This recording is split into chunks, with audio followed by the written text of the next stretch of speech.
feeling a range of emotions right now. Proud, sad, and certainly angry. But again, I thought our guys left it all on the field. We played hard, we played bold, but certainly were a lot of plays in that game that didn't go our way, and very hard to swallow right now. And going to have to really take a look at the film and figure out, what really happened on some of those plays.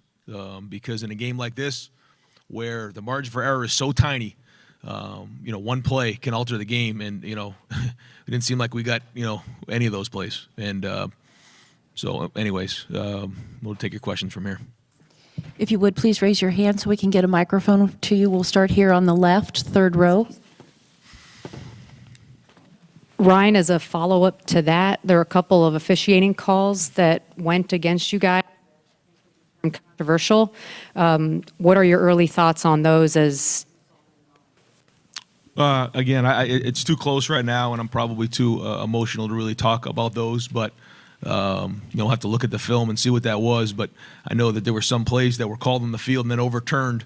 And when they overturn it, there has to be undisputable evidence. And if that's what they deemed it was, just it's going to be something we'll have to take a look at. But the thing about those plays were certainly the catch that was returned for a touchdown was such a huge play in the game. The play with Sean Wade, that was a fourth down play. That was such a huge play in the game. The J.K. Dobbins catch was, those were major plays, and they didn't go our way. So not crying about it, but at the same time, those were big plays that didn't go our way, and certainly, again, a range of emotions about that. Center left here, third row. Yeah, Ryan, on the what turned out to be y'all's last offensive play, what were y'all looking for there? Was it similar to what you guys had hit with Chris Olave earlier in the game for the touchdown? And obviously he fell down trying to cut back to the outside, but what were you looking for there? Yeah, Chris played a great game, and he's very upset in the locker room right now. He thought that Justin was scrambling. He was running a post route right there, and actually we had exactly the call on that we wanted. And he felt like Justin was in a scramble mode, because Justin does a lot of creating. And so they weren't on the same page, and they're playing football and they're competing, and things like that happen. And unfortunately, that happened to us in the last play of the game when we needed it the most. But Chris Olave is an unbelievable competitor. He loves his teammates, and nobody feels worse than Chris right now. And so that's when you play games like this, you put yourself out there, and that's what happened at the end of the game. But our guys were competing all the way down to the end. First row on the left. Ryan, I'm not really talking about the call specifically, but just the emotion when you have things like that feel like they're out of your control in a game like this that is so close. Obviously, you guys are frustrated and disappointed, but is this just a little bit of a different feeling when that is part of it as well, that kind of thing is factored into how you're dealing with this loss? Yeah, again, I think that it's a range of emotions, because even though those things were happening, we were overcoming it. We just kept fighting, and we kept playing, and it was like, don't worry about those, just keep playing. But I think when we look back on it, it's just going to be overwhelming how those game-altering plays that happen in a game, you need those things to go beat a team like Clemson when you're playing in a semifinal game. You need, that one or two plays to miss a couple of them, then that hurt you. And again, a range of emotions, but we'll rest on it, watch the film, and kind of go from there. Towards the back here on the left. Hey, Coach Day, losing some momentum there right before halftime, 16-14. What was the message to your guys there at halftime in the locker room?